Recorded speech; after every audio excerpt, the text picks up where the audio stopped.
কাঁদতে আরম্ভ করলে। আবার ধনখড়ের কান্নার নকল করলেন সাংসদ। দিন কয়েক আগে একেবারে পার্লামেন্ট চত্বরে উপরাষ্ট্রপতি জগদীপ ধনখড় সম্পর্কে নানা অঙ্গভঙ্গি করেছিলেন তৃণমূল সাংসদ কল্যাণ বন্দ্যোপাধ্যায়। তবে এবার আর সংসদ চত্বর নয়, কন্যানগরে সমহিমায় শনিবার তৃণমূলের দলীয় কর্মসূচিতে জগদীপ ধনখড়কে নিয়ে নানা রকমের কৌতুক করতে দেখা যায় কল্যাণকে। এদিকে সাংসদের এই কৌতুক দেখে হাসির রোল ওঠে সভাস্থলে। সভায় এসে কল্যাণ বিরোধী সাংসদদের বরখাস্ত করা নিয়ে তীব্র আপত্তি দেখান। তাঁর কথায়, প্রথমে ১-৫, তারপর ৪-০, তারপর ১-৪, একজন সাসপেন্ড হল। ভারতের গণতন্ত্রে এমন ঘটনা আগে দেখা যায়নি।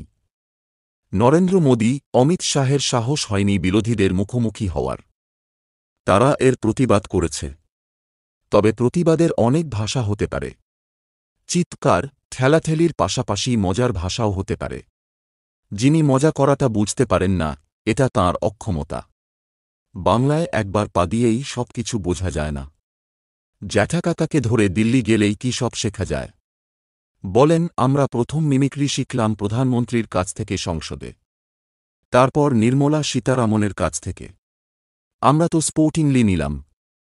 এখন যদি কৌতুক বুঝতে না পেরে কাঁদতে আরম্ভ করে আমার তো কিছু করার নেই। এরপরই কান্নার মিমিক্রি করলেন কল্যাণ।